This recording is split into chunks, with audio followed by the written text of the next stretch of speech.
Hey, Pokemon Masters, Toby here, and welcome to Fact Friday. Wait, Fact Friday? I didn't know you were still doing those these years, Toby. Well, I'm not doing them every Friday, but I am doing them on the last Friday of every month, and this is the first one of the year. Last year, you absolutely loved them, but I didn't like doing them every single week, so it'll just be a once-a-month kind of deal. I was supposed to do it last month, but I had a massive cold, and so was unable to make it, so this is the first one of 11. And last year, I covered Ash Ketchum and all of his companions, apart from Tracy, as well as all of the evil teams of all the different regions. And I've been taking suggestions as to which characters I should do, and I'm still taking suggestions, so let me know who you think I should cover in the comments below. And as well as that, we're going to be doing a giveaway with this Fact Friday. Oh yes, you'll need Twitter. Just tweet out this video with the hashtag Pokemon Fact Friday, and you have a chance of winning.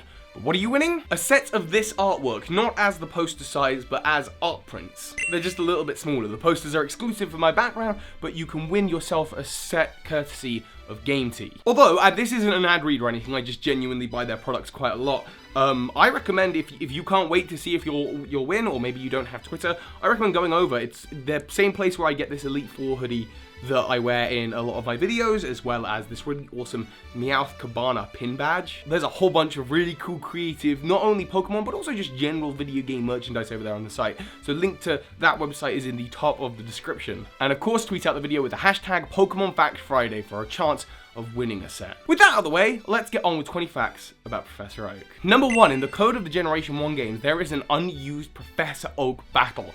The final battle that you're supposed to have with him. On his team, he has a Tauros, Executor, Gyarados, Arcanine, and the remaining final evolution of whatever starter you and your rival didn't pick. Man, that would have been an awesome battle. Number 2, Professor Oak is an old school friend of Kurt's, the Pokeball maker from Johto. However, did you know it's possible that Kurt was also friends with Professor Oak's cousin from Sun and Moon, Samson Oak? And this is because the kind of Pokeballs that Samson Oak gives you when he meets up with you in Sun and Moon are Kurt's special kind of Pokeball. Number 3, in the movie Pokemon Forever, additional scenes were added to the English dub, and this is, as far as I know, the first time this has ever happened, to more heavily imply that Sammy, the character from Pokemon Forever, is in fact a younger Professor Oak. Number 4, Professor Oak has a lot of tie-ins to the Generation 4 games, having a house in Sinnoh, having studied underneath Professor Rowan. He appears in the Power Park, and there's even an item named after him, Oak's Letter, which allows you to go and see Shaman, but it's an event item. Number 5, Professor Oak is friends with almost all of the regional professors. As I say, he studied under Professor Rowan, but he also taught Professor Elm, and he's friends with a lot of the others. Number 6, Professor Oak is also a co-host on the Goldenrod radio show hosted by DJ Mary.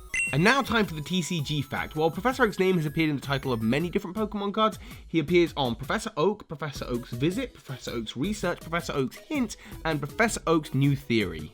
Professor Oak's New Theory? Huh, we should do a collab sometime. Number 8, Professor Oak has appeared in more generations than any other regional professor. Number 9, Professor Oak has some very heavily hinted at past relationship with Agatha of the Elite Four. Whatever that relationship was, however, it has turned sour, and she is not too kind about him, calling him an old coot. She is a scary lady. Wouldn't want to be in a relationship with her. Number 10, back to the Pokemon movie Forever. In that movie, there is a bootstrap paradox, a time-traveling paradox in which Professor Oak creates the Pokedex because Professor Oak created the Pokedex. See, in the show, Professor Oak creates the Pokedex and gives it to Ash Ketchum.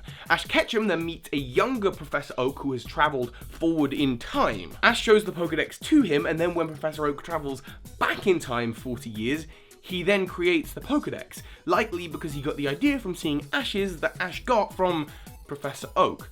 It's a paradox. The idea for the Pokedex didn't really come from anywhere. Number 11, the original voice actor for Professor Oak stayed with the show right up until 4Kids started dubbing. However, he did reprise his place on the show, just not as Professor Oak, but rather as Professor Juniper's father, another Pokemon researcher. Number 12, in a one-off Pokemon special, Professor Oak has a Dragonite.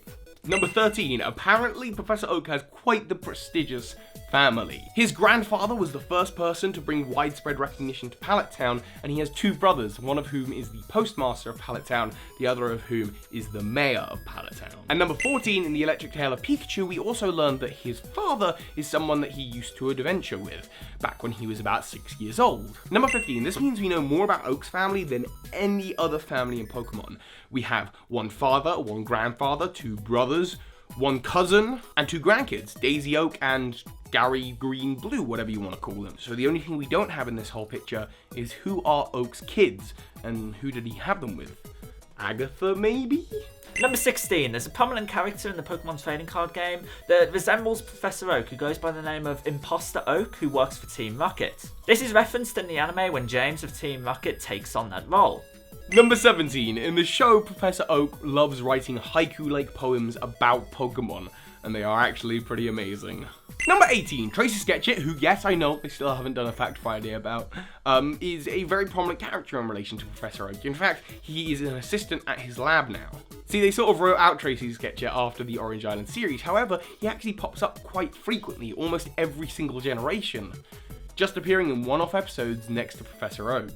And both of these characters are incredibly good Pokemon artists. Number 19, Professor Oak used to run summer camps, one of which is where Serena first met Ash. And number 20, shipping. I always do a fact about shipping on a Fact Friday, and the most popular shipping, of course, for Professor Oak is probably him and Ash Ketchum's mum, Delia Ketchum. I mean, who knows what they're up to while Ash is out adventuring. That is it for this Fact Friday. Remember, tweet out with the hashtag Pokemon Fact Friday for your chance to win a set of the posters. I will contact the winner in about a week. And enjoy one of my many other Fact Fridays.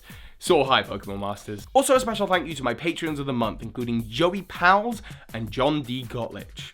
Thank you. This is Ash Ketchum. You just watched a video by Birdkeeper Toby. That makes you a Pokemon Master.